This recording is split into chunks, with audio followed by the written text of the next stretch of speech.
Today's lesson is called Adding and Subtracting Polynomials. If you are watching this video instead of learning this lesson in class with your teacher, then you are not going to complete the opening exercise. So again, if you are not in actual class and you are watching this video in order to complete your lesson, you are not going to complete the opening exercise. So I'd like you to cross it out, and then we will continue on with our lesson. It says, when adding and subtracting polynomials, we can only combine the like terms of each polynomial. In addition, remember your rules for adding and subtracting integers. We will have to use those rules when we are combining our like terms. So let's start out with example 1 of 4x squared plus x plus 7 plus 2x squared plus 3x plus 1. For with addition, we can just start finding our like terms and adding them up. Now, what I like to do with these types of problems is code them based on their like terms. So remember, like terms have to have the same variable and the same exponent, not the same coefficient. So for example, 4x squared and 2x squared would be considered like terms. They both have x and they both have squared. Okay, next we have x, which would match up with 3x. And remember, x is the same thing as 1x. Then we have a positive 7 and a positive 1 that are like terms. So now we can add up the things that are alike. 4x squared plus 2x squared would be 6x squared. 1x plus 3x would be 4x.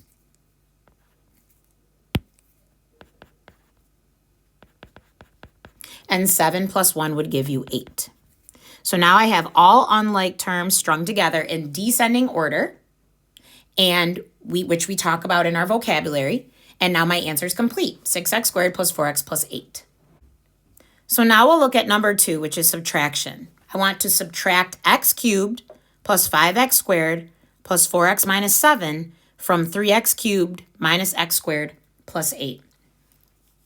So this one, we're now working with subtraction. And it's very important we understand the wording to subtract one thing from something else, okay?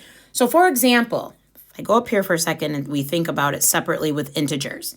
If I said to you to subtract 8 from 4, even though I said the 8 first, the 4 would actually come first, and you would write it as 4 minus 8.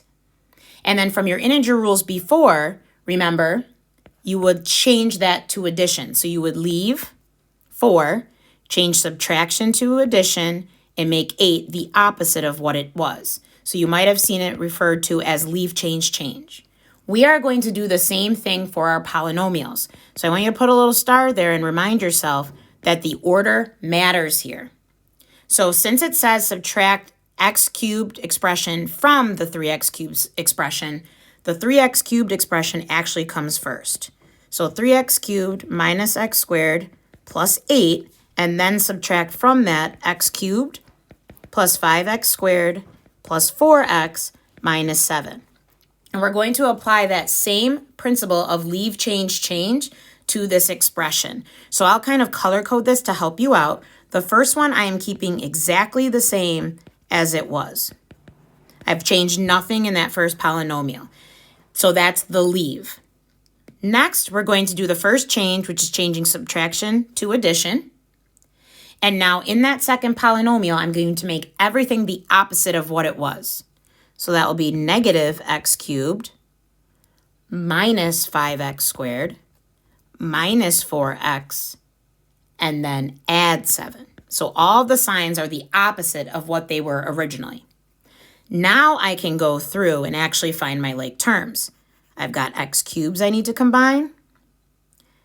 I've got x squareds I need to combine. I see an 8 here and a number here. And then you can see I kind of had this negative 4x with no matching term. So our final answer would be me taking those and adding them together. So 3x cubed minus 1x cubed, right? There's really a 1 there, would be 2x cubed.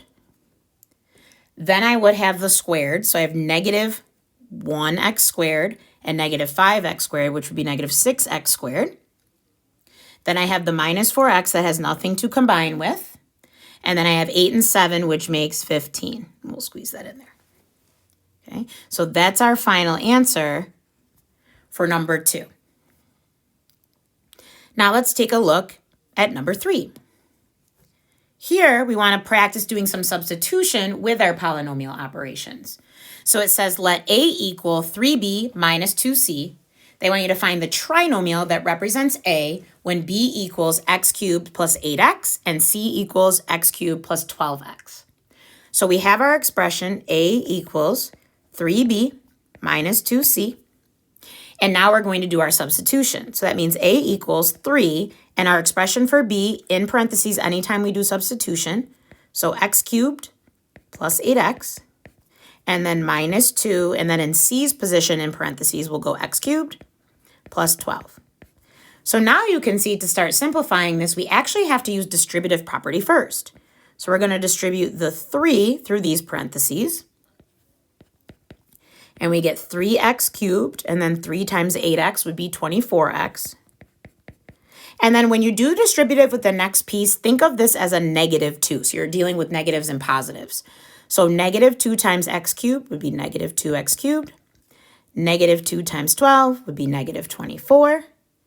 And now we're in a similar position as we were in the previous examples where we need to find our like terms. So I see 3x cubed and negative 2x cubed.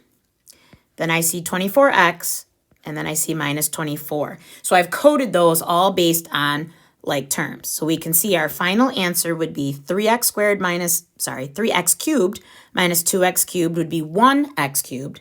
You do not need to write the 1, but you can if you'd like. And then you've got plus 24x and minus 24 because those could not be combined with anything else. Okay, let's look at example 4. 5 minus t squared plus 9t plus t squared.